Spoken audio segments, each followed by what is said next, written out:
ஆபத்தில் உதவவே சகோதரன் பிறந்திருக்கிறான். ஒரு கர்ப்பத்துல 2 பிள்ளைங்களை கர்த்தர் பெற வைக்கிறதே, ஒருத்தன் கஷ்டப்பட்டா இன்னொருத்தன் ஓடி அவன் கைப்பிடிக்கதான். அப்ப கர்ப்பத்துல உன் கணவரோட ஒருத்தரை பிறக்க வச்சார்னா, அவன் கஷ்டப்படும் போது உன் கணவர் ஓடி போய் உதவி செய்தான் பிறக்கவே வச்சார். பிறப்பின் நோக்கம் சகோதரர்களாய் பிறந்ததே ஒருவன் ஆபத்தில் இருக்கும்போது ஒருவன் காப்பாற்றத்தான். ஆனா அதை செய்ய விடாம, ஏன்னா இப்ப சமீபத்துல கேட்டு அப்படியே அதிர்ச்சி அடைஞ்சேன். என் மனசே வலிச்சுச்சு. அந்த அம்மா கண்ணீரை பார்த்தேன், கலங்கிட்டேன். நைட்லாம் தூக்கம் வரல அந்த குடும்பத்தை நினைச்சேன்.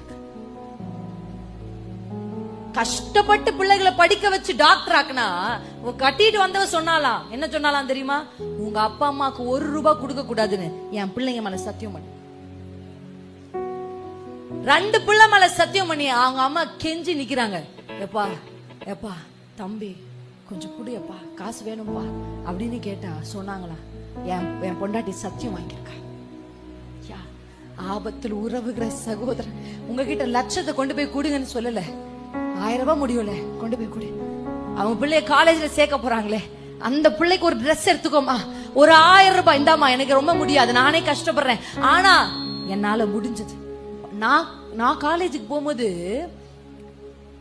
எங்க அப்பா இருந்தாரு, ஆனா அவர் அவ்வளவா இது பண்ணல. எங்க மாமா எனக்கு ஒரு சின்ன போன் வாங்கி கொடுத்தார், ஒரு மாமா எனக்கு உடைகள் வாங்கி கொடுத்தார், ஒரு மாமா எனக்கு பெட்டி வாங்கி கொடுத்தார். காலேஜுக்கு போகும்போது 4 மாமாங்க.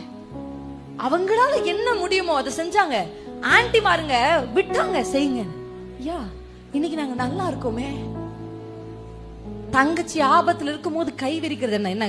ஸ்கூல் ஃபீஸ், காலேஜ் ஃபீஸ் மொத்தம் அவங்க கட்ட சொல்லல, இயன்றதை ஏன் செய்யல? இதெல்லாம் தான் குடும்பத்துல சாபங்களுக்கு ஒரு பெரிய.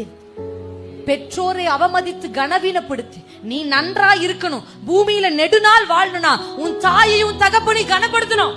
உங்க புருஷன் ரொம்ப நாள் இந்த உலகத்துல வாழணும்னா அவங்க அப்பா அம்மாவை அவன் கனப்படுத்தணும்.